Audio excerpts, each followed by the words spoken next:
Imagine it is the year 2526. 500 years have passed. Cities do not look like cities anymore. Hospitals do not look like hospitals anymore. And death is no longer treated like a tragedy. It is treated like a technical problem. Your best friend is lying in a white room, connected to a machine that is reading every signal in their brain. Their memories, their habits, their fears, the way they laugh, the exact pattern that makes them.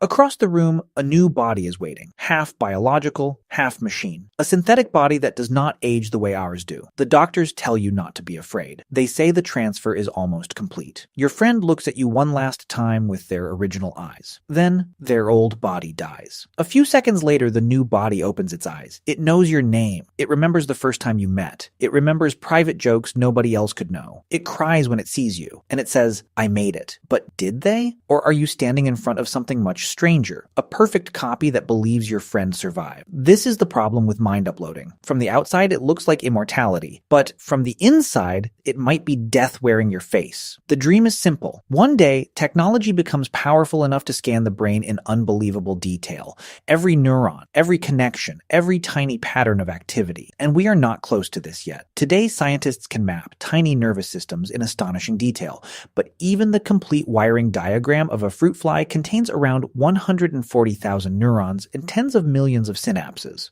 A human brain has roughly 86 billion neurons, and the wiring alone may still not be enough. You would also need chemistry, timing, electrical activity, hormones, body feedback, the way the brain is constantly shaped by the living body around it. A connectome is a map. It is not automatically a mind. But imagine that one day all of that becomes possible. The brain is scanned. The pattern is rebuilt somewhere else. Maybe inside a computer, maybe inside a robot, maybe inside a synthetic body that can walk, speak, feel, and remember. If the copy thinks like you, talks like you, and remembers being you, most people would say the transfer worked. But the question is not whether other people can be fooled. The question is whether you wake up, because those are not the same thing. Modern neuroscience already treats much of the mind as something deeply tied to the brain. Damage one part of the brain, and memory can vanish. Damage another, and personality can change. Change the chemistry, and mood changes. Change the wiring, and the person seems to change with it. So it is tempting to say you are just information,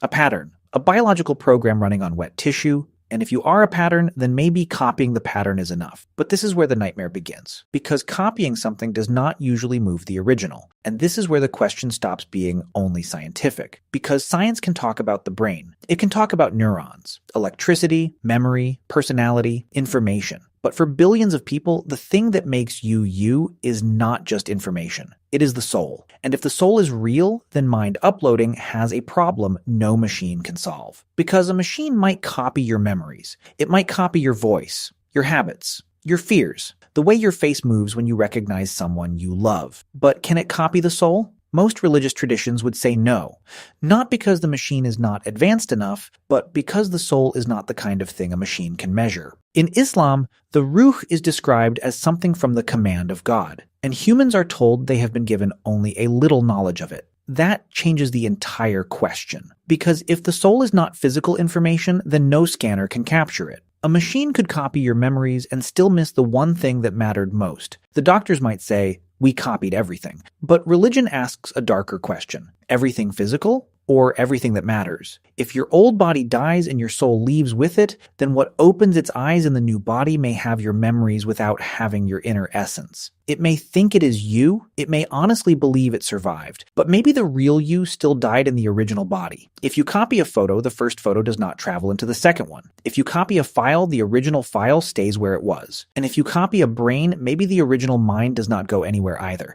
Maybe a new mind simply begins. A mind with your memories. A mind with your voice. A mind that is completely convinced it is you. But the old stream of consciousness, the one hearing these words right now, ends. This is why philosophers talk about the teleporter problem. Imagine a machine scans your body, destroys it, and rebuilds you on Mars.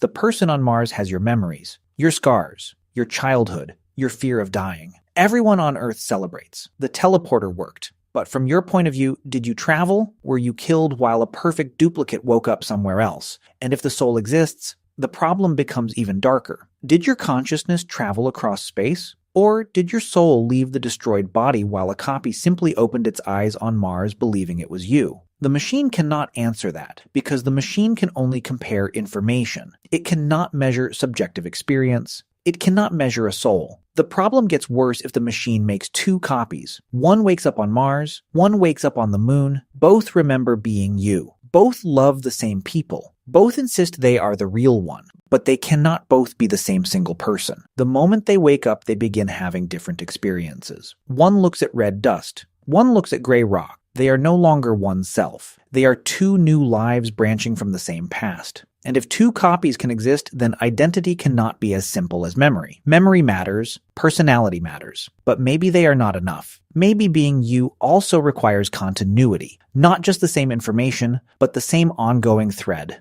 This is why sleep does not scare us the same way. You go unconscious every night, but your brain does not get scanned, deleted, and recreated in another building. The same living system continues. The same body wakes up. The river keeps flowing, even if the surface goes dark for a while. Mind uploading might not be like sleep. It might be more like printing a new river and calling it the same water. And maybe that is why the idea feels wrong to so many people instinctively. Not because the copy would be fake, but because deep down, people feel that continuity matters, that there is some invisible thread connecting the person you were yesterday to the person reading these words right now. Break that thread, and maybe the self breaks with it.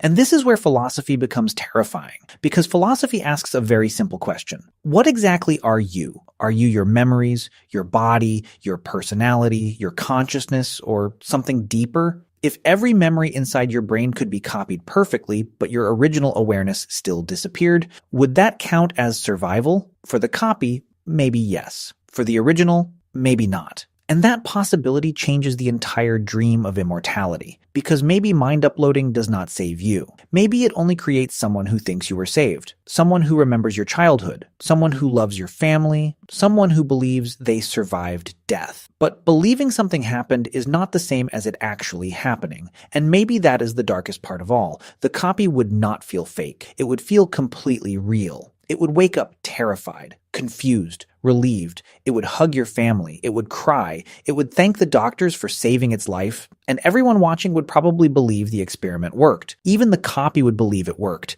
But the original, you may never experience any of it. From your point of view, there may only be darkness after the machine turns on. And if that is true, then mind uploading may not be immortality at all. It may simply be the creation of a new person built from the remains of another one. A perfect echo. A living echo. An echo with your memories, your voice, your fears, and your dreams. But still an echo. There is one version of the technology that feels less terrifying. Not copying the whole brain at once, but slowly replacing it. What if, over many years, each biological neuron was slowly replaced with an artificial one? One tiny piece at a time. You stay awake. You keep thinking. You keep remembering. Nothing suddenly cuts to black. After decades, almost every part of your brain is synthetic. But there was no single moment where you died. This is the ship of Theseus problem inside your skull. If a ship has every plank replaced over time, is it still the same ship? If your brain has every part replaced slowly, are you still the same person? No one knows. But emotionally, gradual replacement feels different from instant copying, because the thread seems to continue. The light does not turn off in one room and turn on in another. It slowly changes its fuel. Maybe that preserves the self, maybe it does not. But it feels less like death than scanning a brain, destroying the body, and hoping a copy counts as survival. And maybe the fact that humans fear that difference says something important. Because even people who fully trust science still hesitate when the original body has to die. Something inside us resists the idea. Maybe it is instinct. Maybe it is consciousness protecting itself. Or maybe humans have always felt that they are more than information. That somewhere behind memory and biology, there is an inner self that cannot simply be printed into another body. Science cannot fully answer that question. Religion cannot fully prove it. Philosophy has argued about it for centuries. And maybe that uncertainty is exactly what makes this idea so haunting. Because one day, technology may become advanced enough to create a copy that is absolutely perfect. Perfect memories, perfect personality, perfect behavior. A copy so convincing that nobody on Earth could tell the difference. But even then, one question may still remain impossible to answer. When your eyes close for the last time, will you ever open them again? Or will someone else simply open theirs believing they are you?